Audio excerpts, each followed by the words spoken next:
Thanks again for coming to the Outsider Art Fair. I'm the fair owner, Andrew Edlund. I want to thank Paul Laster and the panelists again who participated in the Basquiat discussion. I thought it was terrific. And our next panel, Henry Darger, 40 years later, is generously sponsored by the American Folk Art Museum and has been organized and will be moderated by Dr. Valerie Rousseau, the museum's curator of art of the self-taught and art group. The Folk Art Museum has gotten a lot of attention lately, a lot of it about bricks and mortar. Personally, I don't think enough attention has been focused on the values that the museum has represented for decades. Values that have in the past been considered distinctive aspects of the American character, namely hard work and social mobility, rugged individualism, and a tireless DIY spirit. The American Folk Art Museum has collected, preserved, and exhibited the works of some of the world's greatest artists, including Henry Darger, Martin Ramirez, Adolf Wolfley, and Bill Traylor. The art of countless other superb outsiders and autodidacts has filled their walls, artists who not only never tasted the elixir of an art world increasingly driven by money and hype, but were unaware that such a world even existed. The Outsider Art Fair is extremely honored to have the Folk Art Museum as our lead sponsor. Please go see their exhibition, Self-Taught Genius, which is going to open next week. And now I'm very pleased to introduce the Executive Director of the American Folk Art Museum, Anna Melda Radice.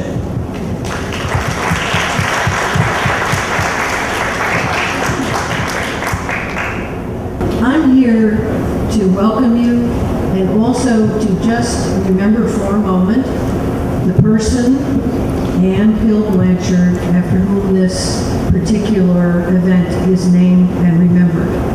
I did not have the pleasure or honor of knowing her, but I get to experience all the wonderful things she did to help the museum every single day. Whether I'm flipping through a catalog of our permanent collection where I see her name mentioned with Monty as a donor, whether I look at some of the old documents that talk about her engagement with what was then the Center for Contemporary Art, or her position as the head of the Education Committee. So she is very much a part of our lives every day. And I think it's only fitting that this cutting-edge event is named after her.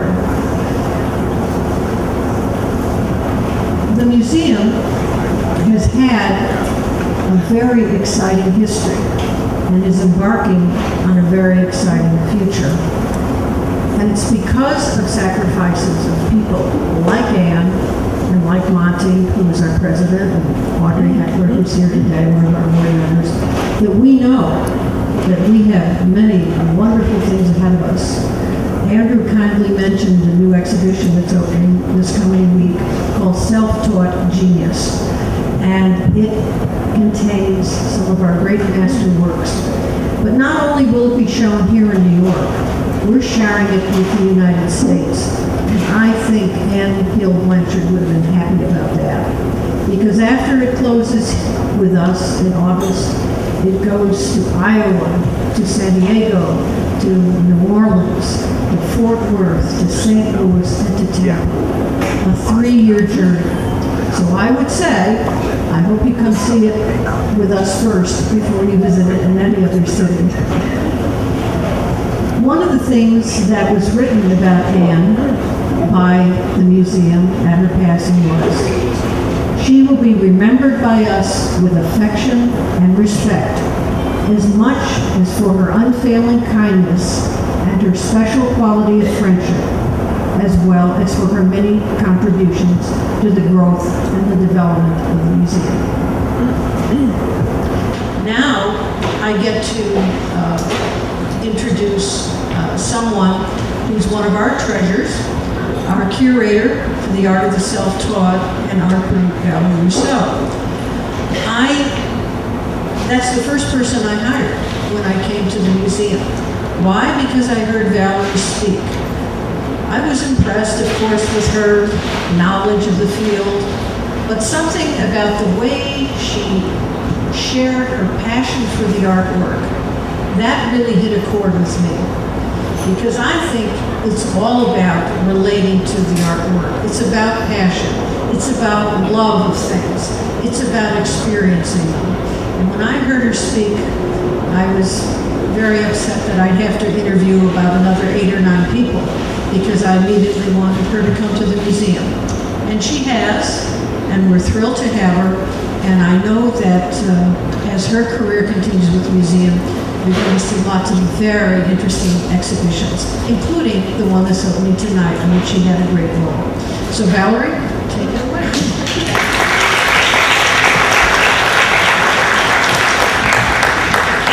Thank you very much, Anne, and many thanks also to Monty Blanchard for his long-term engagement with this symposium and to the Outsider Art Fair for this great platform.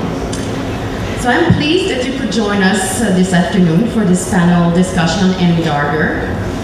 Before digging into the main topic today, I would like to give you an overview of our Henry Darger collection in the archives at the American Folk Art Museum. So the Henry Darger papers measure approximately 38 cubic feet and range in date from 1909 to 1971. As today, AFAM, our museum, is the largest repository of works and archives by Henry Darger, with an inventory of 26 paintings, mostly double-sided, and 95 drawings and studies. The Henry Darger papers are structured in 5 comprehensive groups, and I will give you a brief description of each of them. The manuscripts, the journal and diaries, the source material, the visual material, and personal records of Darger. So the writings and the manuscripts, there are 3 main manuscripts. The first one is In the Realms of the Unreal. This is a typewritten manuscript of 15,000 pages and comprise 13 volumes, bound and unbound. The second one is Further Adventures in Chicago, Crazy House, which is a sequel of the Realms of the Unreal. It's a handwritten manuscript in 16 volumes and 10,000 pages, bound.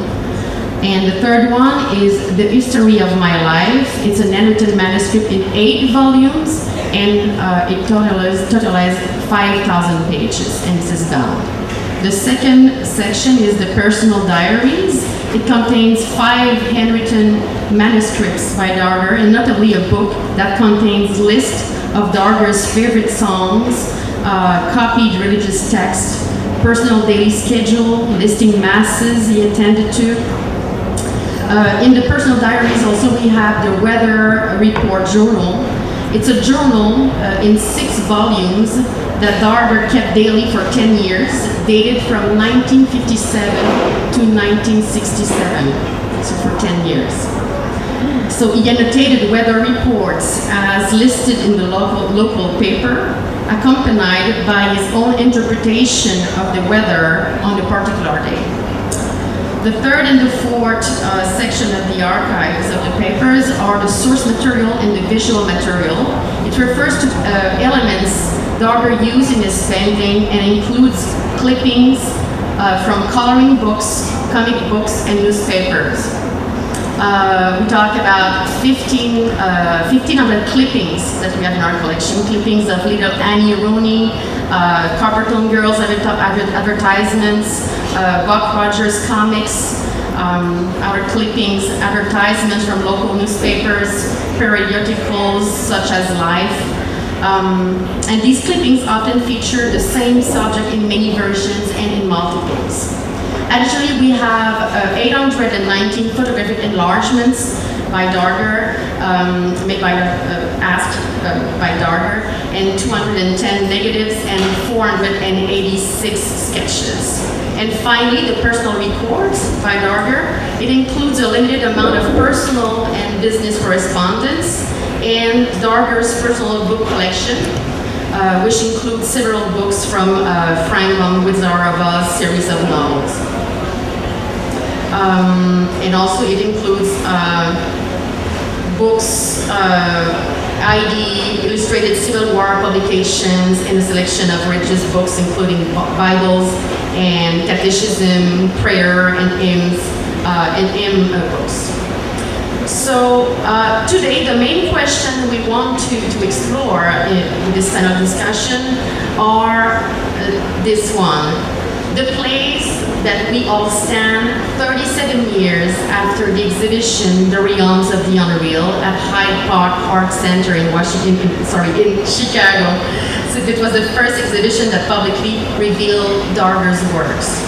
And what main conclusions emerged after the seminal contribution of John McGregor in 1992 in the Catalog of Parallel Visions. So I would like to introduce you briefly to our four panelists who will discuss their new studies on Henry Darger and offer innovative avenues to understand this complex. Micheal Bonesteel is an art historian with expertise in the field of self-taught, visionary, and intuitive art. He's an adjunct assistant professor at the School of the Art Institute of Chicago. Among his numerous publications is Henry Darger, Art and Selected Writings, published in 2000, which was the first definitive publication in English on that artist. His most recent book, Henry Darger's Story of the Vivian Girls in the Realms of the Unreal, Book 1, The Child Slave Rebellion, is scheduled for release in 2015.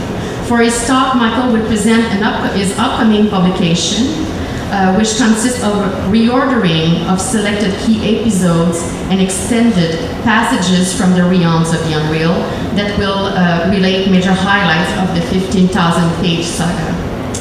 James Brett, you didn't give me your bio, but I figured out that I can present you as the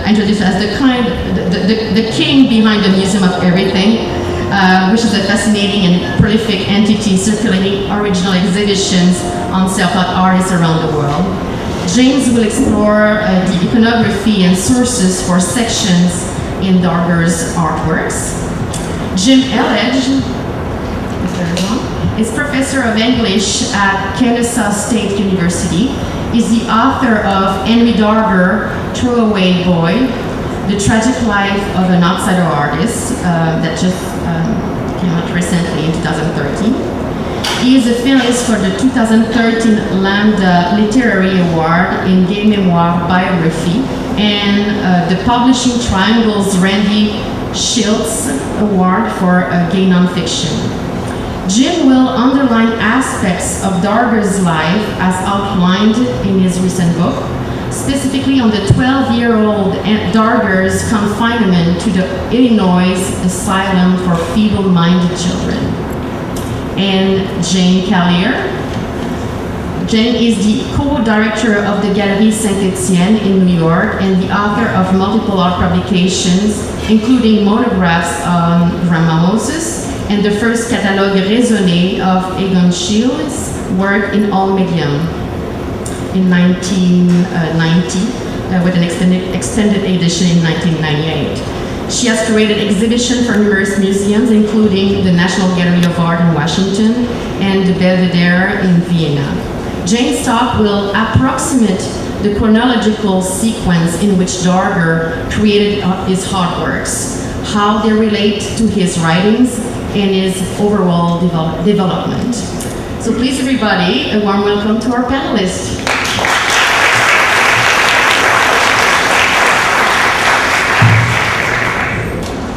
So this is basically the prototype for the book that I am currently working on. I've been working on this really for, I gotta say, almost 15 years. Not, assiduously. For about the last 2 years, really, I knew that it was happening, but I wanted to do this book for 10 years, 15 years, because even before I did the book I did in 2000, because it was concentrating really on the text, on the story behind the images that we're all familiar with. My issue here is that we're all astonished by the images, but often we don't know what these images mean. What's the story behind them? And over the years, people have put it together what these things are involved with, but it comes nowhere even close to what Darger was really started writing the book before he ever came up with the images. He wanted to be a novelist, and because all the novels that he knew about had pictures in the books that he was familiar with, he began creating pictures. He began initially creating characters, doing portraits of characters, and then that grew more and more into the images. But simultaneously, he was writing the story. So, next slide, please. This compilation of these 13 volumes first started out in longhand, and then he began to type it out. And when he really got going, he was no longer even doing rough drafts in longhand. It was all typed. What I want to do with this book, and we all know that someday there will be a facsimile available either digitally or, I don't know if it's ever possible that this work will ever be in print, all 15,000 pages in print. But it should be available in facsimile at some point.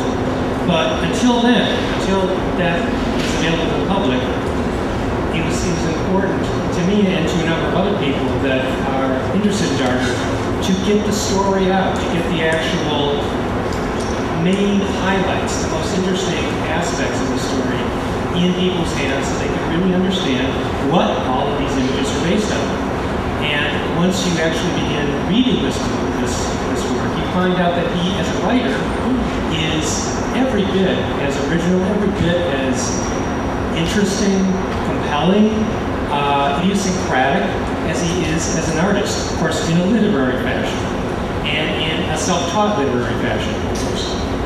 So, let me just begin by showing you why I needed to put these things in a different arrangement. Can we look at the next slide? It may be difficult to see this because this is a facsimile directly from his page, one of his pages. This is from volume 3, page 558. But if you'll notice, if it's clear from where you're sitting, the different page numbers. Across the top, you have page 1251 on the very far left.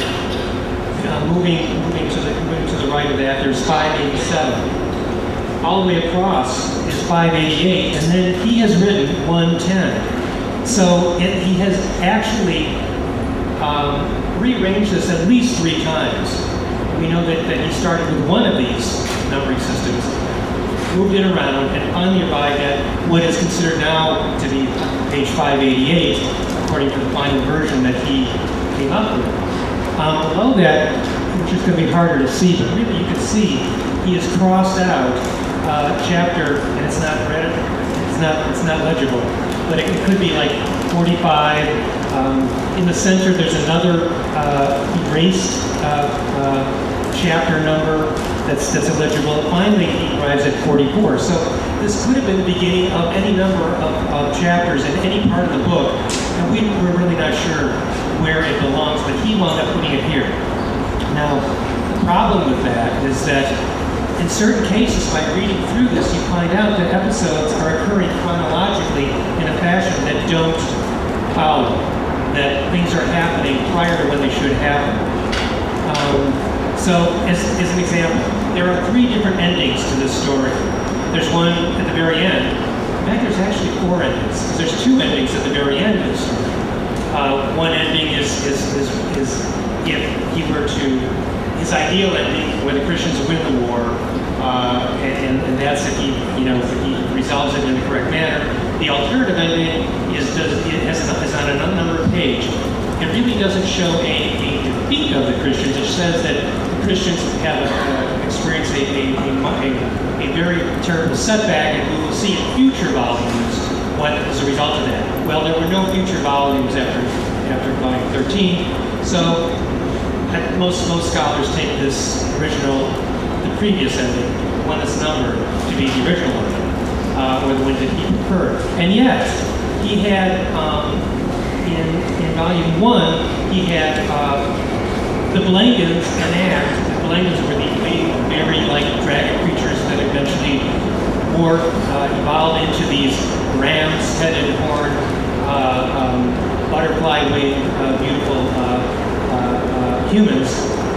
Well, the Blangans enact a sort of a final solution on the Glandolinians, the terrible enemies, the satanic, godless army that the Christians are fighting against. At the very end, these Blangans, these protectors of the children, and I know this gets complex if you're not familiar with it, but just bear with me. But in any case, they enact kind of a Holocaust where they destroy the Glandolinians in Volume 1 even. Why it's there, we're not really sure. It just appears suddenly, and then he moves on into a more normal kind of chronology after that. In Volume 3, there's yet another ending where the Vivian girls are in their garden after the war. It's all peaceful. They talk about what a terrible war it was and how great it is to be back, in their homeland. Another ending that's kind of plunked down in the middle of nowhere. So what I wanted to do with this book was take all these endings and put them all at the end where they belong.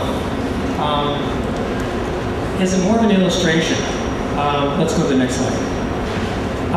There are three main characters outside of Vivian girls that are key personalities, and they all have very similar names. One is Annie Ehrenberg, the other is Angeline Ehrenberg, and the other is Annabelle Ehrenberg. They're all three sisters. They all have Annie to begin with, but they all have, the endings of their names are all different. And this causes problems with when the reader is trying to figure out who he's talking about, especially when he just says Ehrenberg. You don't know who he's talking about. So this is a portrait, think of Angeline Ehrenberg. Actually, it's a photograph. He's doctored up. He's embellished. Next slide. This is, another Ehrenberg sister. It could be Annie. It could be Annabelle, or it could be Angeline. One of those two sisters. Third slide.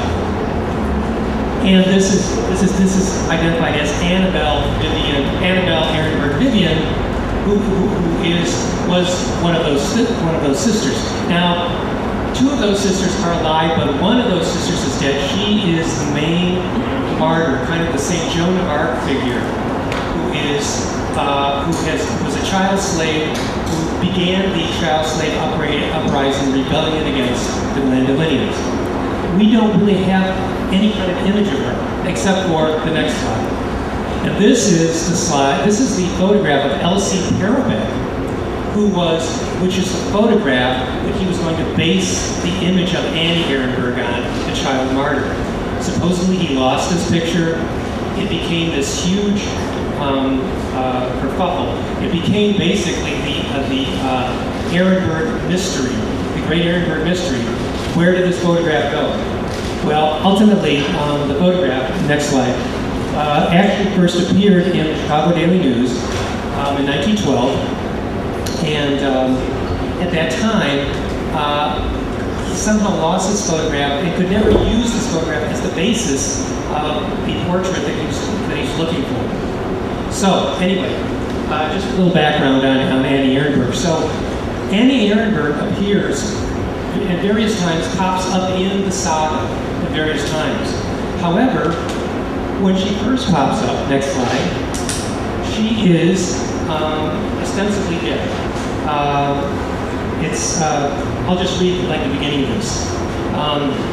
Joyce took the note and read it to her sisters, reading it with her by looking over each other's shoulders. It ran as follows: Your Excellency, General Hanson Vivian, a disaster has occurred, at least a tragedy, as I learned. Annie Ehrenberg, the little child slave leader, sister of Angelina Ehrenberg, has been assassinated by the Glandolinian governor Federal of Kallir, who has fled to the support of the Glandolinians when his guilt was discovered. Okay, so she's dead. This is in volume 1, page 396. Okay, next slide. 12 pages later, the spirit of Annie Ehrenberg appears to General Williamsburger Zimmerman. She's a spirit, she's dead. She said, I'll quote a little bit from this. As I told you before, who I am, General Williamsburger, my friend and great Christian soldier of mine. I am little Annie Ehrenberg, who was cruelly murdered by General Raymond Richardson Federal, whose armies you are now fighting. I was not either executed neither was I shot to death from ambush. I was cruelly assassinated because I happened to be the leader of a rebel children who rebelled against the Glandolinian masters to gain our freedom and happiness from slavery and misery. Okay, that's volume 1, page 412. Okay, next slide. Suddenly, moving ahead to volume 3, this is a picture of Federal, if you want to see what he looks like, down in the bottom right-hand corner. That's Darger's depiction of Federal, among a number of other nefarious Glandolinian generals. Next slide. Okay, now we're in volume 3. Suddenly, Annie Ehrenberg is alive. I'll read it. Volume 3, page 802. Annie Ehrenberg, and then he puts in parentheses, not Angelinia Ehrenberg. So he's differentiated. He definitely means Annie Ehrenberg, the one who was reported assassinated. Annie Ehrenberg was advancing with a large force of boy rebels, all over 18 years old and armed with bayonets, when she was startled by a loud clatter of hoofs, and this is Jack Evans, to her utter amazement, dashed up to her and said, "The Glandolinians under General Gladwin are running away with one of the governors of Vivian's daughters to the upper Virginia Ford, California. Go rescue her, Annie, for her sake. I tried to rescue her, but I got captured for the attempt and had to break out of jail to get away." How many of them are there? Okay, this is in volume 3. Let's move to volume 4. Next slide. She is alive again on page 146. I'll read a little bit of this. At this moment, with a bound like a catamount, Annie Ehrenberg sprang his way in between him and the Vivian girls with her drawn pistols, and like a tigress, robbed of its young, she stood before him and said, "Don't you dare draw your vile sword on those little saints, or I'll blow your damn brain out just where you stand, you demon of hell. You heart of steel, hear me. From this very moment on, I bow before God, our blessed Savior, and if ever we have the chance, which I swear we will do all we can to devote our very lives to revenge on you and your whole nation and all the enemies of God, whom we cannot help but hate, though Christians as we are and are." Okay, so as you see, she was reported dead, and suddenly she's alive. These last 2 reports are not flashbacks. From anything I could tell, I don't even know if Darger knew what a flashback was, back in the 1920s or the 19-teens. When he did this, he went to cinema. Perhaps they had some of that going on, but there's no indication. So the only thing we can conclude is that he probably wrote these things at different points, forgot when he had done what, and in his rearrangement of things, put them in a chronological fashion that does not make any sense. So, for that reason, various episodes are being reordered in this book. I'm trying not to violate any of his language, any of his expression, but there are minor little things that we are correcting just to make it more people-friendly, but nothing that will ever violate the spirit or the tone or really any kind of intentions that he had. I could spend another half hour just talking about all the little ramifications of this, but I thought I would just kind of give an overview very quickly of some of the areas that I'll be covering in the book. But next slide. Just skip that slide. Okay, an idea of some of his language first. Lurking back over their gloomy war faces were suspicious thoughts. All right, did he mean looking back over their gloomy war faces were suspicious thoughts? Or did he really mean lurking over their war faces were suspicious thoughts? Well, an editor who might want to just make it one way or the other, because it is a little ambiguous, it's a strange way to say something.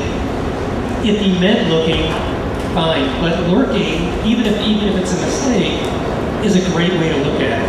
And if it's not a mistake, it's still a great way to look at it. So this kind of thing we're going to try and keep in the book. Now look at the next sentence. While the two great commanders, Jimmy Vivian and Hugo Manley, were much unlike in personal and characteristic appearance and ways, they had certain qualities in common, but they were both different. Did you follow that? No, you can't follow it. Now the first, they were very much unlike.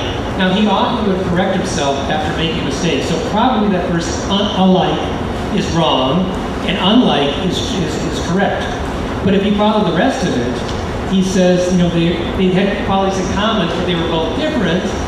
He's already contradicted himself in one sentence. It's such an intriguing sentence that I am in favor of keeping that first alike with unlike, because it is just such a wacky, idiosyncratic expression, whether you understand it or not.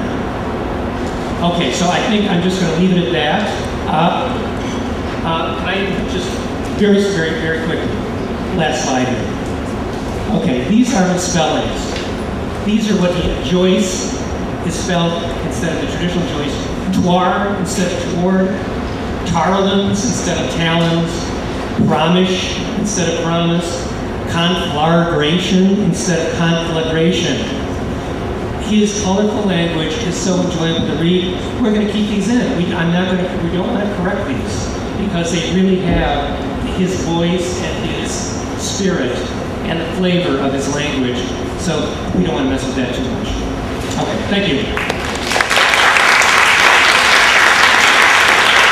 Thank you, Micheal. We might have time to come back later during the discussion on certain aspect that we couldn't have covered. Do you want James to take the, yes? Did you want to come at the mic or you want to go off? Good. Okay, hello everyone. I'm not sure how many of you, am I too loud? Okay, good. I'm not sure how many of you know enough about Henry Darger, so it just occurred to me, I'm going to give you not a synopsis of his life, but a little bit of something. He grew up in the 20th century. He had a very unusual childhood, and then he spent most of his life pretty secluded, writing about something and illustrating it. And I think, hats off to Micheal for managing to get through what is extremely complicated, tedious prose. I know you guys are all interested. I find it very difficult. I'm really serious. It's incredibly difficult. And Henry Darger is not great because he's a novelist, but it is fascinating, and it is the key to some of the understanding of his work. And on my other side here, Jim has made a book which is fascinating and looks at some of that material. But from my point of view, the really interesting thing is to work out what the hell is going on. Because let's be frank, you've got these amazingly good-looking pictures, beautifully composed, amazing colors, and running around these naked girls. They've got penises, they're being chased by soldiers. It's not clear. Yet, I had a very weird experience with this because I came relatively late. Relative to folk art, I'm a teenager. Because the folk art and outsider world, let's say, it's not historically been the youngest, hippest world. And I didn't find anybody else at my age when I started looking at this stuff about 10 years ago. And I was very lucky because I was guided by some excellent people, one of whom was on stage with me, being Jane, and also John Allman and Carl Hammer, who's here, and Phyllis Kite, who isn't here, and people who knew about Henry Darger and informed me things when I started to look into it. And I didn't really love it when I first saw it because I found the sexuality really problematic, and I made the same assumption everybody else did about where that came from. Now, I actually want to read you something that's in Jim's book, which I haven't quite finished. But what he says is, I wasn't willing to accept the commonly held belief that the figures represented Darger's desire that by painting a child being eviscerated, strangled, or crucified, he revealed that he wanted to harm children. That seemed to me to be the laziest sort of response. And the other point he makes here is he says, the authors of the book, of many of the books and articles, and the common knowledge that was read seemed to believe that pointing to the torture of children that appeared prominently on the canvases offered evidence for the claims. I didn't buy any of it. Now, Jim's written it here. I felt exactly the same, and I had a bunch of, let's call them epiphanies or insights, and I had them by looking at the work. And what I couldn't believe was that nobody was having these insights because it was there in black and white. I also wondered, just before we started, that someone came up to me and he said, I'm so fascinated by this work, it's so incredible, it's so meaningful for me. And I said, well, that's because of certain facts in Darger's life. I think it's all about a sort of robbed childhood. And we talked about that for a second. Now, when I started a project called the Museum of Everything, and we did it in London, there isn't a folk art museum, there isn't that kind of thing in Britain. And I did it for that reason, but I did it in my own style. I'm very opinionated, and I come from film, and I like to make a show, so I fill it full of a certain style. But it was a hit, and it was a hit with a contemporary art audience, and this was about 4.5 years ago. And virtually, I got contemporary artists to write about the artists we show, and every single one wanted to write about Henry Darger. And that's the question, why do they want to do that? There is something that resonates in the material that's so profound and so meaningful in the 21st century. Everybody who is here needs to think about that, needs to ask themselves, why do they have empathy or a minimum curiosity? But I'm not going to tell, I know many things about Henry Darger, and I keep feeling like writing them down, but I'm not really as good as the guys on the panel with me, and I'm lazy. But I was giving a talk in Sweden at an exhibition where I lent some pieces of work to an artist called Mama Anderson, who's one of the best Swedish artists, who's a huge fan of Henry Darger. And I lent them to the show of us, and a woman came up to me, and she said, my grandmother made Henry Darger. Now, do you like these Henry Dargers? Aren't they pretty? That made me think. So that's a Swedish children's book published in guess which city? Chicago. Could we have the next slide? So that is what I call a very pastoral Henry Darger picture. There's a lot of sort of animals, some giant cats. Now could you go only to the next slide? See that girl in red? Do you want to go back to the first one? Back two. Backwards, backwards. I think that's the same girl, through a lot of iterations. Now let's go forward to the fourth slide. Next one. Stop. Okay, that's another from the same Swedish children's book. Let's have a look at the next page. Now I don't know if you can see that properly, that's a violent, complicated picture. I can't remember if any of the books really talk about this stuff, but what you can see in front of you is a bunch of girls, some of them Vivian girls, many of them repeated, standing in front of a giant statue that's showing them what will happen to them when the soldiers get them. They're going to tear the living crap out of them. And they're running away not from a reality, but from a fiction. I might digress to that, but let's go to the next slide. And you see that little girl with the black hair. Now could you go back to, there you go, well that's the same girl chasing the pig. And I guess that's where it starts. That's what you're connecting to. It's not about the source material, it's about a man living his childhood out for the rest of his life, over and over again. So what the hell happened that it became such a strange, twisted thing? And why are we so interested? Well, I would argue to you that this is evidence of empathy. We're experiencing our lost childhood through Henry Darger because that's what he's experiencing through his artwork. And he might not know it and say it, and a lot of the time he doesn't really connect exactly to what he's doing, but that is what's happening. I certainly asked myself the question, why am I so fascinated by this strange character X number of years after discovering it? And even today, I'm talking about it, I can feel my interest and enthusiasm. Let's go to the next slide after the last slide if you're not too confused. Oh, there we go. Okay, well I wanted to talk about violence. I wanted to go straight to that. And I do it because, when I first looked at Henry Darger, a lot of people would come up to me and go, I really like those creepy, sick pictures. I mean, they would all like go, you've got any of them disgusting, horrible. And I didn't love this approach, I have to say. I mean, that's part of the appeal of the work, is its dark side. But I mean, if any of you have sort of read Paradise Lost or this kind of thing, human beings are interested in that. The devil is always more interesting than God and his angels. And that maybe is what makes this so fascinating. But what I really want to talk about is what that means and where it comes from. I believe, and I may be wrong, that the previous image with all those statues is about a man who can't tell you what happened to him. I say that because I tried to make a film, and I never succeeded in finishing it, about a woman with multiple personality disorder. And that's something that happens a lot of the time through child abuse. A child doesn't want to be present in a moment, so the child creates a fiction. And one of the big things that happens with child abuse is that the child can't tell. They're either formally or informally programmed by the adults to not tell anyone what happened. I think that maybe is the most important fact of the whole oeuvre. Its source comes from the incredibly complicated, difficult childhood that almost certainly is correct.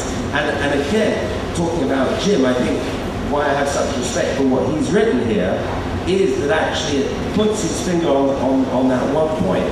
That influences the whole work. That's probably, not definitely, but probably what this work is about. And my reading of that picture before is that the teachers are there as statues because he can't really say what's happening.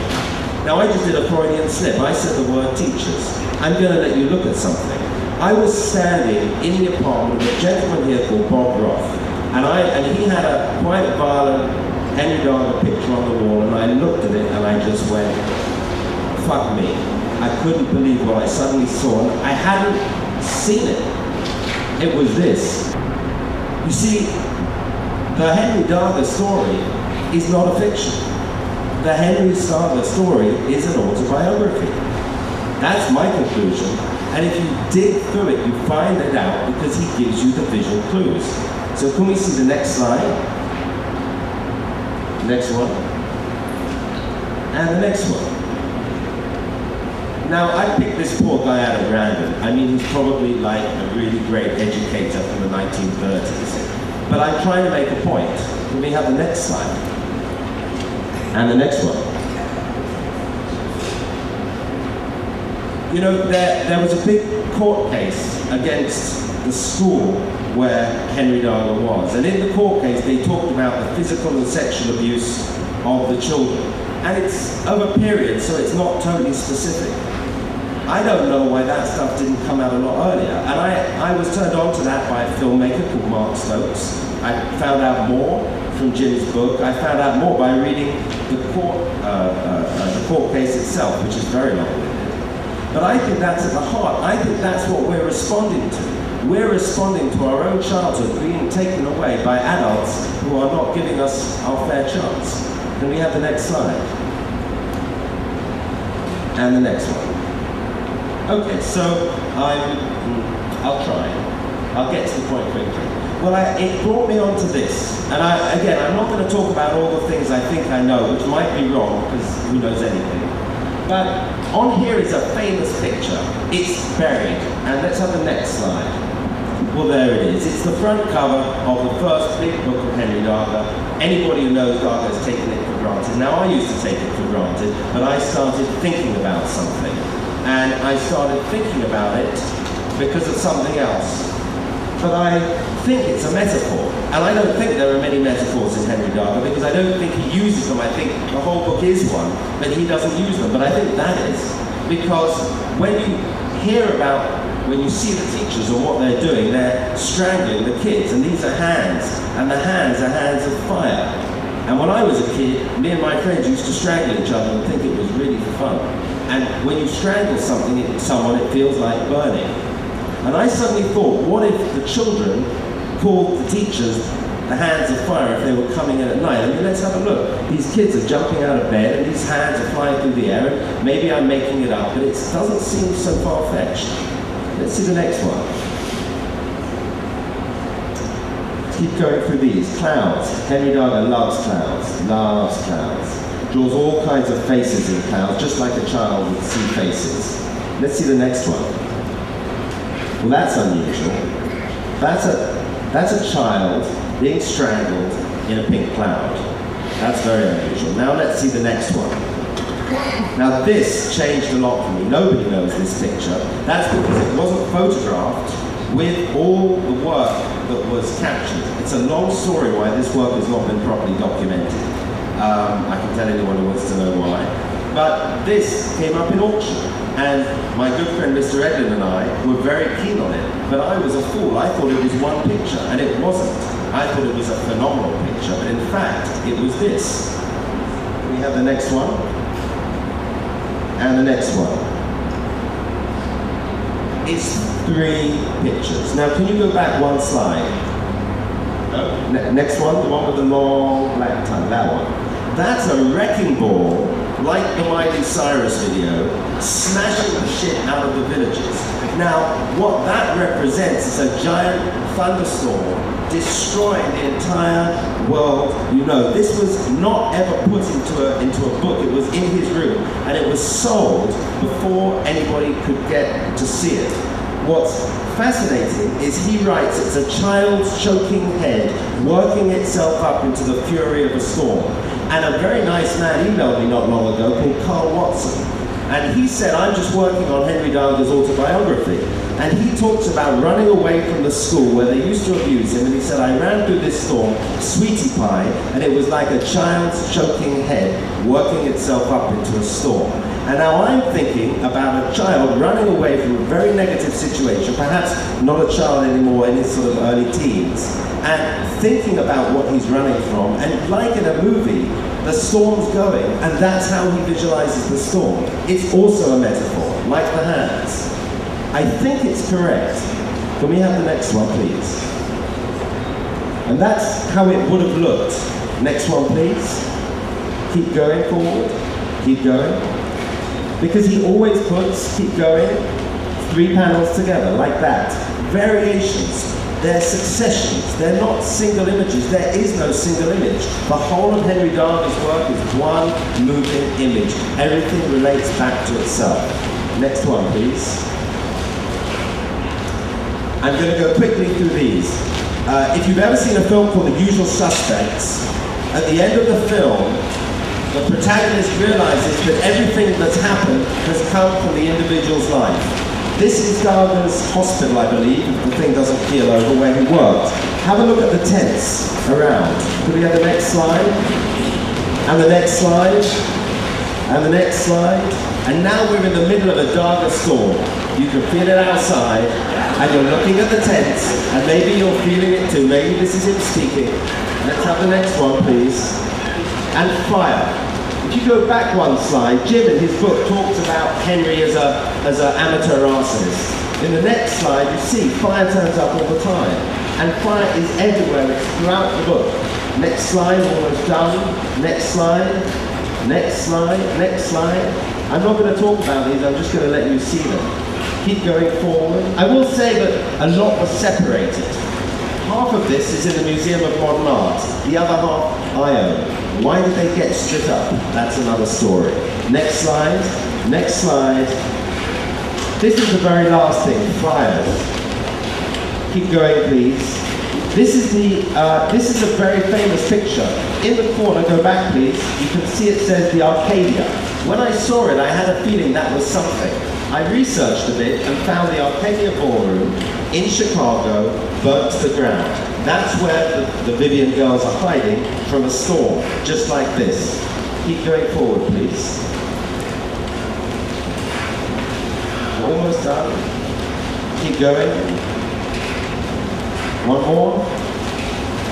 You're almost done. Keep going forward. Stop, back. And that's really what I think it's all about. It's back to these big images, and there inside the images are these very childish memories. And if you look at the next slide, that's where he takes it from. And the last slide after this, please. I think it all goes back to that.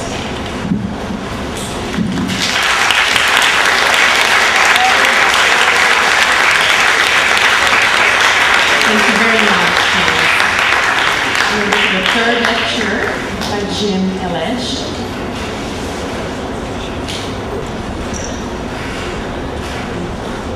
My book, Henry Darger, Throwaway Boy, opens with the most important event in Darger's life, the one that set the stage, so to speak, for the rest of his life. Ironically, he wasn't even present at it. Next slide. This photo, taken around 1970 by his neighbor David Berglund, shows Darger as we usually think of him. He's 78, a wrinkled old man with a forlorn look on his face. He appears humped over, worried. The effects of poverty and ill health, he's been sick for the past few decades, has a lot to do with his appearance. But right now, I'm interested in a much younger Henry Darger. Next slide. This is probably the earliest photo of Darger, the younger man on the left, taken when he was between 17 and 20 years old, with William Schlater, the man with whom he would share his life for nearly 50 years. The event I want to discuss briefly happened 8 to 10 years before this photo was taken to a 12-year-old Henry Darger. He mentioned the event in his unpublished autobiography, The History of My Life.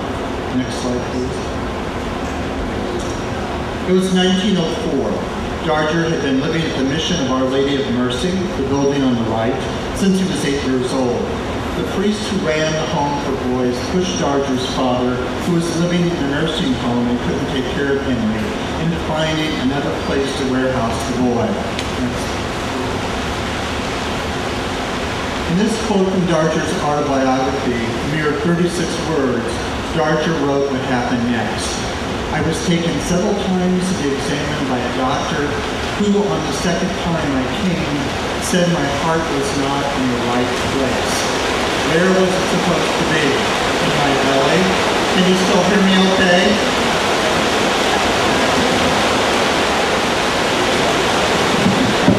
How about this? Is it better? Yeah. All right. Sorry about all that. Good, thanks. Next slide, please. Thank you. This is that asylum. The questions arise. What did that diagnosis mean to people in 1904? And how did it allow Darger's father to exile him to a mental institution? Next slide. This is the first page of the application to the asylum signed by Darger's father. The application asks the attending physician at what age and in what manner was any peculiarity first manifested. The doctor wrote that the 12-year-old boy had been engaging in self-abuse for 6 years, which I highlighted in yellow. Self-abuse was a 19th century euphemism for masturbation and was used well into the late 1930s. Next slide, please. On the second page, the application asked the physician to state any peculiar habits the child may have had, and Dr. Schmidt wrote self-abuse there too, also highlighted in yellow. Next slide, please. And on page 3, we learn how it was possible that Darger could be sent to the asylum. The application asks what cause has been assigned for its, ITS, meaning Henry Darger, a clue to the way society viewed children in 1904, mental deficiency. Dr. Schmidt answered self-abuse. The 12-year-old Darger was sent to an asylum because he had engaged in masturbation. What we 110 years later know isn't a mental deficiency at all, but a normal aspect of adolescence. Next slide, please. Interestingly, Darger wasn't the only boy confined to the asylum for self-abuse. This is from a record at the asylum called Case Histories, and in it we see that 4 other children, one 19-year-old, 2 13-year-olds, and one 3-year-old, were admitted for self-abuse within a month of the day that Darger entered the asylum, which, as it turns out, was Thanksgiving Day. By the way, I've highlighted Darger's name in green and information about the others in yellow. I don't know if you can read that from where you are. I'm sorry if you can't. Next slide, please. This is the first line of the earliest medical article I found that reveals the 19th century's and early 20th century's view of the relationship between masturbation and mental health. It appeared in 1835, 179 years ago. No cause is more influential in producing insanity and, in a special manner, perpetuating the disease than masturbation. Firmly entrenched in patriarchy, which is what this event is really all about, physicians believe that no real man abandoned self-control of his emotions or needs. In fact, the mores of the times insisted that sex between husbands and wives was for procreation only and never for pleasure. Men in particular had to be careful not to engage in sexual relationships more than a few times each year because with each orgasm, a man lost a substantial amount of his, quote, vigor, unquote, an undefined, indescribable element inexplicably related to sperm. The more a man achieved orgasm, the harder his body had to work to replenish his vigor. Too much sex, too often, and the man's body would break down under the strain of reproducing it. His mind would also be irrevocably affected. He would go insane. The same held true for a man or boy who masturbated. There was even a medical term for it, masturbic insanity. Physicians like G. Stanley Hall, the most well-known expert on adolescence in the early 1900s, wrote that masturbation caused the heart to move within the body, which explains Dr. Schmidt's diagnosis that Darger's heart was not in the right place. And with health food gurus like John Kellogg, of breakfast cereal fame, he believed that something else happened when men had too many orgasms. They became women, metaphorically speaking. Being unable or unwilling to control their sexual needs, masturbators began showing signs that they were all but women internally. Externally, they retained their male bodies, of course.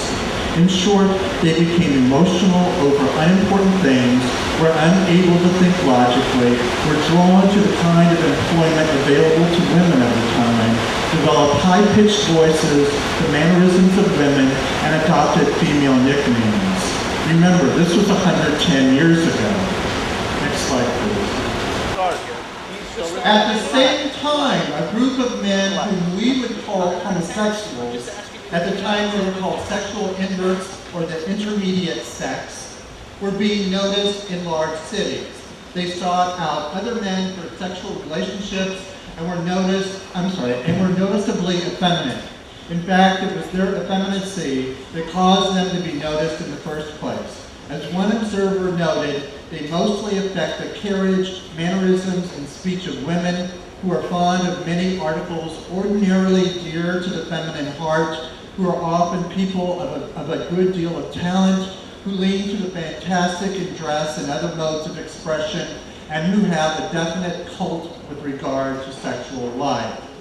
Physicians and other members of society believe sexual inverts consciously inverted their gender role to act like women, and they were considered mentally deranged because no man in his right mind would abandon his God-given privileges and rights as a man unless he were insane. In the minds of most physicians then, the effeminate homosexual and the masturbator, who was considered female-like, merged and in fact became synonymous. Next slide, please.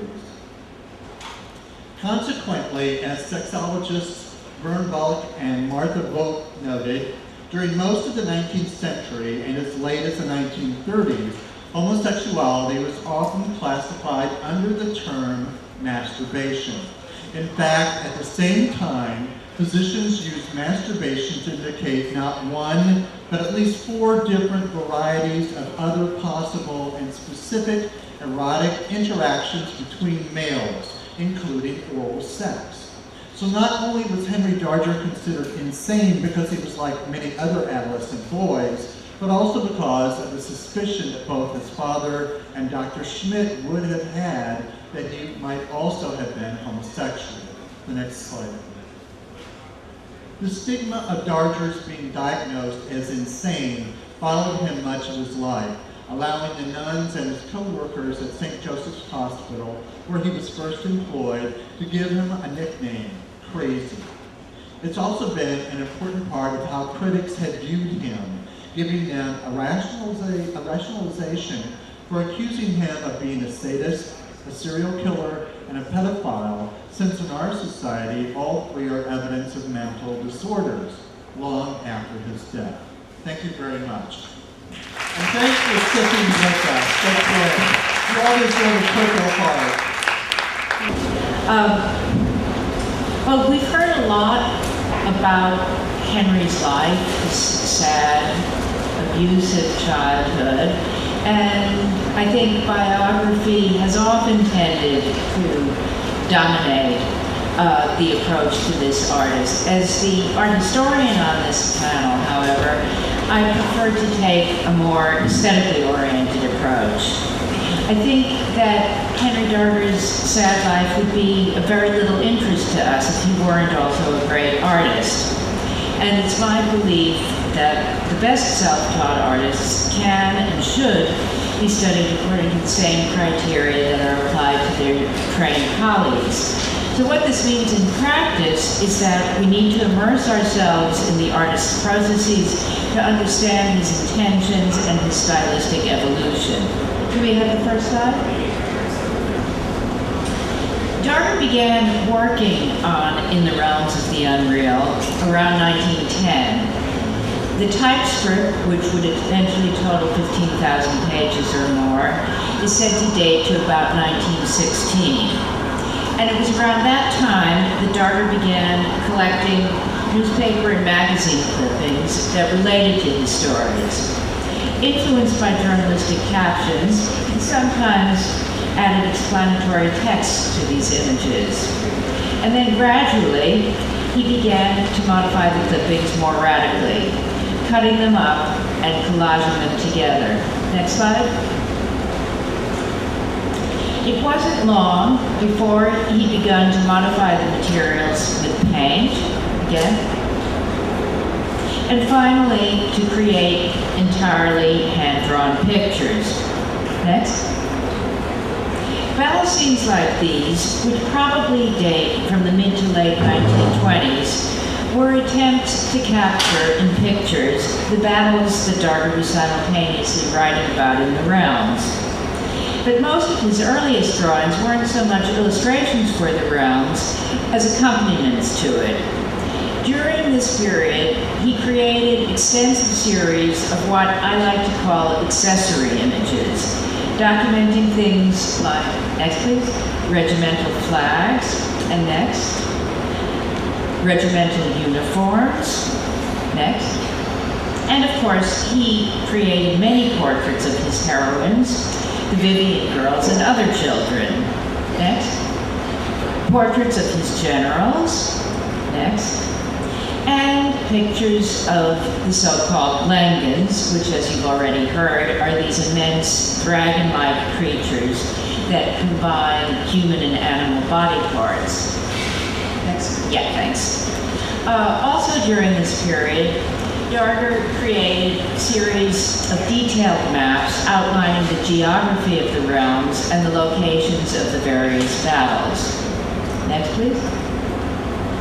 Sometime in the late 1920s or early 30s, Darger began to illustrate the realms. But these weren't really illustrations in the conventional sense.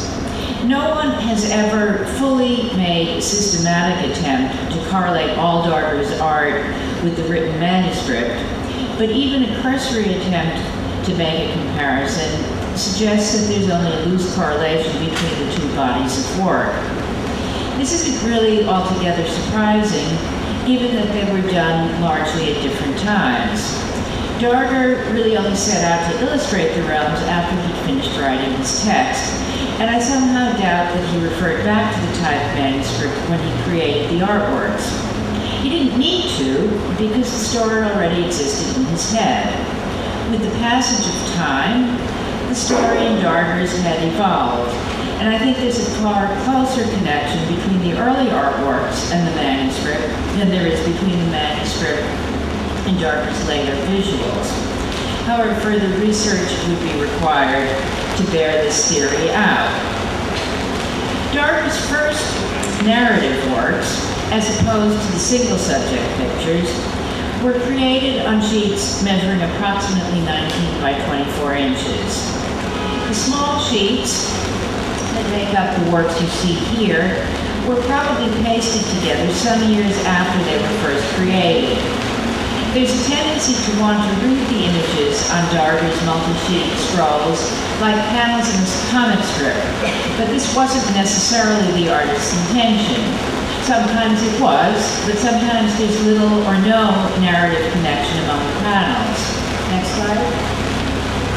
The smaller panels were, in my opinion, often pasted together simply so that Darger could have larger sheets on which to paint. The watercolor that you see on top was, I believe, done in the early 1930s. The one on its verso, which you see on the bottom, was probably done 8 to 10 years later.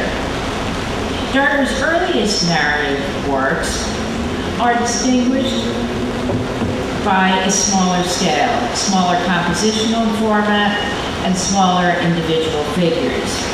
Next. Darger gradually expanded his compositions to encompass 2 or more of the 19 by 24 inch sheets. In these two works, we can surmise that he painted each sheet separately and then glued them together, because the two halves of the composition don't entirely match at the seams. Are you still hearing me okay? I'm trying to raise the volume as the volume outside increases. Anyway, it took Darger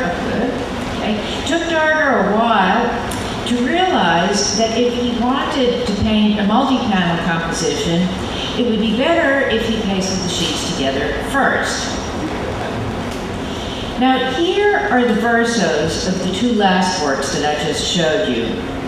While the two rectos were done around the same time, I'd say, based on the size of the figures and the scale of the compositions, that both these versos were done somewhat later, and the watercolor on the bottom was done even later than the one on the top. In other words, in the 1930s and early 40s, we don't see a direct connection, either stylistically or in terms of content, between the rectos and the versos of Darger's double-sided watercolors. And as you can see from this sequence of works, over the course of about a decade, Darger had gradually taught himself to create larger and more complex compositions. By the 1940s, he literally expanded his horizons, both artistically and with regard to the work's physical dimensions. Next. By the time he created this watercolor, Darger had come a long way, artistically, from simply doctoring photographs and clip-ins. And yet, he still relied on the printed source material for just about all the images in his work. The compositions and color were original, but the figures, building, flora, fauna, and even the clouds were traced with carbon paper from published sources, comics, advertisements, coloring books. Darger by this time had collected a whole trove of printed ephemera. But Darger's tracings of these source images were not straight copies. Next. Sometimes Darger combined body parts from several different clippings. Here, for example, you can see where he got the horns that characterized the blended human hybrids in his later works. And note that he flipped around the girls in the original comic strip illustration. Finally, Darger had to quote-unquote nude, that's his term, figures that were originally clothed, since images of naked children don't commonly appear in the mass media. Next, please. One of the key tools that enabled Darger to work larger from the mid-1940s onward was the discovery that he could have photographic enlargements made from the source material at a local drugstore. Here you see, from left to right, Darger's original source clipping, his photographic enlargement of it, and finally, a tracing of the little girl who will ultimately find her way into the finished artwork, which you see here. By the late 1950s, Darger was able to create very elaborate works as large as 125 inches long. He'd accumulated a significant collection of figural templates, and his compositions are now densely packed. Next. He also, at this stage, painted both sides of his sheet more or less at the same time. Not only is there no longer any stylistic difference between recto and verso, but often there's a direct connection between the content of the two sides. For example, in these depictions of a quote-unquote concentration camp, the recto depicts the north side of the enclosure and the verso the south side. We can imagine the artist's observer pivoting 180 degrees to create a panoramic view. Darger pans the scene much as a filmmaker would. His view of time and space is extremely innovative, far transcending the more static approach of traditional Western art, which is oriented toward a single vantage point. Neither Darger's book nor his watercolors follow a continuous, consistent plot, but both do contain discrete episodic sequences. Many of the watercolors have numbered captions, and now that we know something about Darger's stylistic development, it's pretty clear that on the whole, again, not always, but on the whole, the works with the lower numbers were done before the works with the higher numbers. And furthermore, sometimes the sequential numbers correlate with depictions of sequential events. The numerical sequence of the works is by no means definitive or consistent, but it does suggest fertile ground for further study. Next. So, what does all of this mean, and why do we care?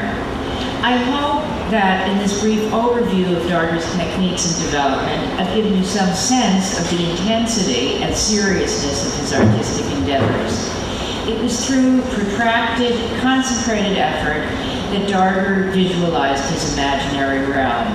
He learned from repeated efforts and refined his methods, just as trained artists do. Was Henry Darger a sad and emotionally damaged man? Yes, he was. But that isn't why we find him interesting. We find him interesting because he transcended the particularity of his pain to comment on a world we can all relate to. The moral issues with which Darger grappled are issues that confront everyone.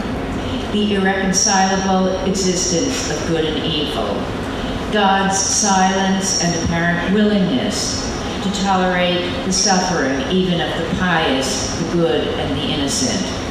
By juxtaposing images of the adorable Vivian girls with scenes of combat and torture, Darger exposed the grim realities that were often concealed beneath the saccharine overlay of mid-20th century American popular culture.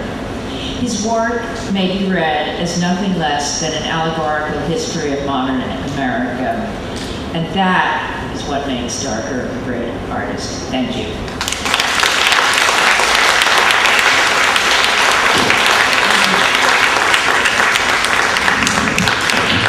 Thank you very much. I would like, before opening a question from the public, that if you would like to react to the presentations of your colleagues or having specific questions on what you all said.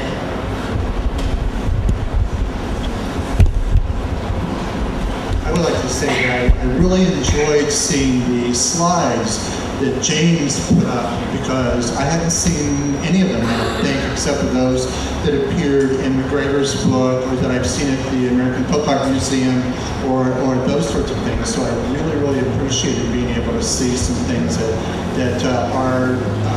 we have no access to normally. So thank you very much. I Actually, I'd respond to that to say that, I mean, those were in the public domain, they ended up in auction. But no one had seen them because they'd never been photographed. Because when all this material was found, it wasn't properly documented. And one of the problems that everybody on this table has is that this stuff has not been properly given its accreditation as a single body of work.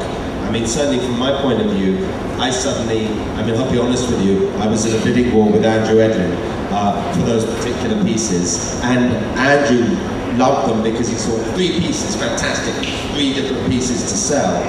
I only thought it was one amazing piece because I could see it was so autobiographical, but to find out it was 3, then I think points to Jane's issue of sequentiality, which I think is the other key to the whole of the work. I mean, I agree with everything Jane says, but I would develop it further. I think every single image, certainly of the longer works, 2-panel works, is sequential to the next. And the problem is that about 1/3 or more of the book was thrown out, so that you're missing huge chunks. You say it's thrown out or just dismembered? No, thrown out, and also dismembered. In the talk, I didn't highlight it. Recently, I mean, I'm primarily a collector. Recently, I bought a 2-panel piece simply because I had the 3rd panel. So, and the 3rd panel, Jane, I bought for you, the one with the firearm. And then Andrew had the other side of that, and we suddenly saw the tear. So I've got another huge question, which I tended not to ask before, but why did these things get torn up? I think, Michael, you wanted to react to, we're saying no, you don't believe that these works were... Well, I think Jane would probably corroborate as well. As far as I know, there's no proof that anything was ever thrown out. There were pieces that have gone missing that were disseminated long before there was any records kept. They were torn. The books, the 3 albums, were sliced, sometimes very unceremoniously, and dismembered and dispersed. But the idea of thrown out, I would dispute that. I don't know where you're getting that from. I mean, the reason I say it is because actually there are huge chunks of the visual story missing. Certainly, you know. Nobody's ever put it together. That's Oh, yes, they have. What? They have. All of them. Well, I certainly. Okay, out with it, James. No, I mean, when I came to it very late, and I mean, I can tell this story if you want, but I don't want to dominate with my ideas. But I certainly can show you high-level sequentiality. Do you still have my? If you have it, I can show it to everybody really quickly. It's in my book, which I'd be very happy if anyone bought, because it's very expensive to make a book. But I came to this conclusion because I had been looking at multiple works by Darger that were quite similar. And yeah, that's the right page, if you can make that full screen. So I've been looking at works that were quite similar, and I thought they were just variations, like a folk artist makes variations of a picture. And over the course of 5 years, I found 5 pieces that are exactly in order. These are the girls running naked through a store like the one we have today. On the flip side, if you go to the next one, oh no, it's not that. That was really the last one. No, that's not the right one. It's just there's about 10 images right at the end of the PDF, but it's not that. It seems like they are in order, or maybe you can... Well, I mean, I can talk you through forward. them. If you go back to the first one, please. I mean, you can even... No, the first one of that sequence, yeah. Even if you go... I mean, if you just scroll through these long ones, you can see the girls are running through the forest, they reach a shelter, next one, they go and hide under the shelter. Just stay there a minute. You see there's a bright flash on the left-hand side of the screen. That's lightning. It's just hit a picture, which is flying through the air. Let's go to the next one. Okay, the next one, suddenly you're moved away, and you're seeing a Blengen capture a little girl who's flying through the storm. The same storm, by the way, with his head in. So he's doing what magicians do, which is he's diverting attention because he can't draw an explosion very well. Well, we know that's not the case, but he decides not to. If you go to the next one, you see that the shelter is only half there. The lightning has destroyed the shelter. So just like Shakespeare, he's put it off screen because he doesn't feel confident in doing it, is my interpretation. He's very confident of everything else. And then if we look at the next one, this is where I got confused because it's completely different. But it's not. In the distance, there's a gentleman running towards us. And if we go to the next one, we see he's there talking to the girls. Now, he's a force of good. You know he's a force of good because he's wearing the color purple. Purple is good in the Henry Darger story. Next slide. And this is how you know that you're looking at the 180 degrees. What Jane said about filmmaking is exactly what Henry Darger does. He's making a movie. And each stage is one to the next, but because he's not trained, he's finding alternative structures and means to do it. And basically what you just saw was the opposite direction, but it's not just a different point of view, it's moving forward in space and time. If you go to the next one, you see that the wind is lifting this away, and if you go to the last one, beautiful. There they are in the empty landscape. And in fact, I thought that was it. But there are actually two more pieces in that sequence squirreled away in the Museum of Modern Art Judith Rothschild collection. So if anyone wants to do me a favor and write to them and ask them to give it to me to add to this sequence, I'd be most obliged. But that's really, I believe that's everything. I mean, the reason I'm saying that is because I think everything is a sequence. And actually, we could put it together. And when I talk about things missing, it's because I can see huge chunks, huge gaps. And I don't think all of it is a sequence. It's true. I think toward the end it becomes more. All of these later long ones Yes. are. But the Yeah, ones for that you've shown us are numbered from 106 to 1. The They are followed in the begins to sequence. make sense. I mean, disagree if you want, in the hundreds, I would say. Yeah, it's quite, he's not a straight line. He's abstract. As a person, he's quite abstracted. So he, like you say, he jumps all over the place with numbering, like you mentioned. You can't take anything for granted. What he writes might not be the case, but there's absolute linearity. And I think the biggest historical faux pas was the separation of all the work and the lack of documentation for it, because we're having to do this detective work to try and find out what's actually That's happened. far too impossible. Yeah, I mean, and that's one point of view that is, I totally agree with that point of view. However, the same person that's responsible for separating it and committing that faux pas is responsible for the fact that it's even here. Yes, So I agree. it's, I mean, you know, yeah, there's flaws. I mean, and it all looks really nefarious in hindsight.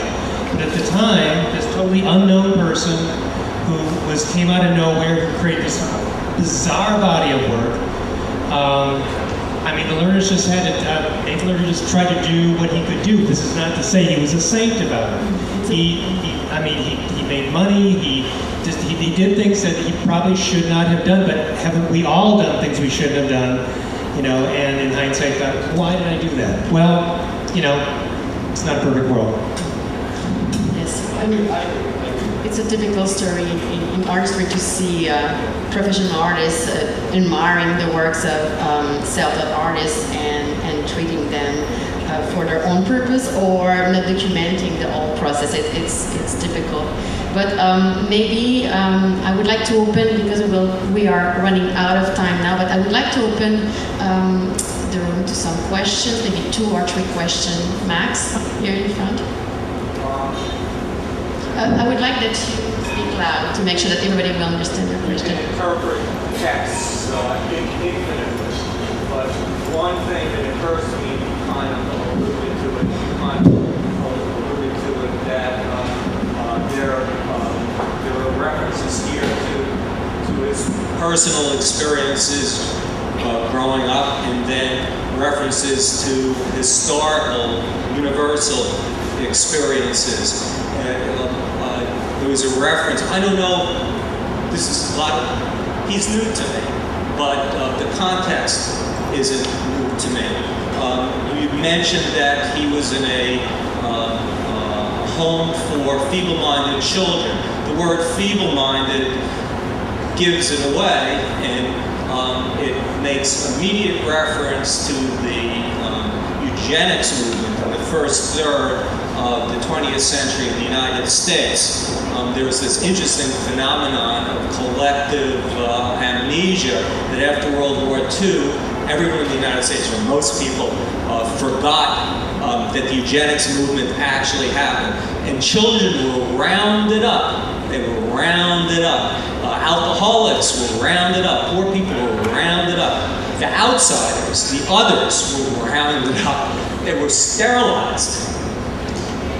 55,000 people up until 1970 involuntarily. Well, he presaged World War II and the Nazis. How do you see his work in relation to this incredible history, this incredible, as you point out, this loss of childhood on a universal scale, this loss of innocence in the 20th century? Thank you. Someone would like to reply?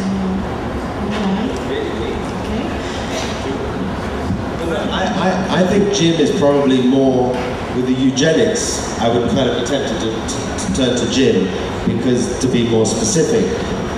But what I will say is that I think that, from a personal point of view, Henry Darger is maybe the most important of all of the artists, because it's so complex and it's so much about the human condition. And what my point is it's the same. It's not different to us, it's the same.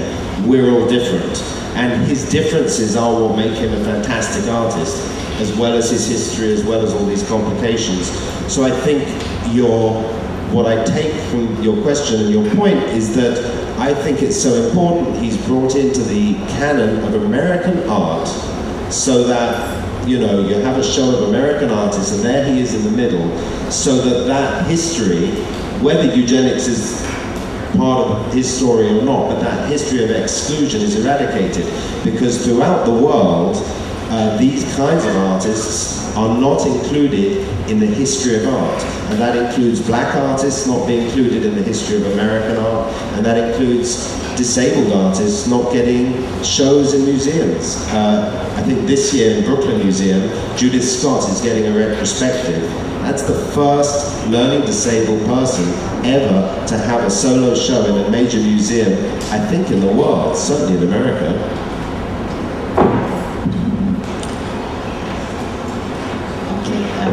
Maybe a last question? I'd like to say something Yes, about his comment.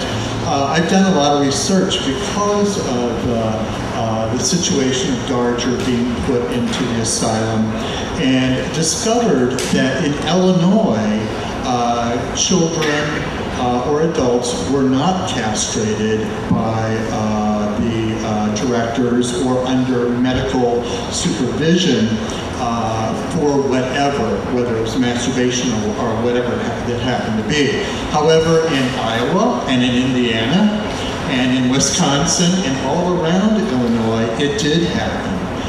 And if you go back and look at the medical literature from the late 1800s, you'll see report after report after report that is exactly what happened. However, it did not happen in Illinois. There was a convention of doctors, physicians in Chicago in 1893, I believe it was, in which they debated this very issue.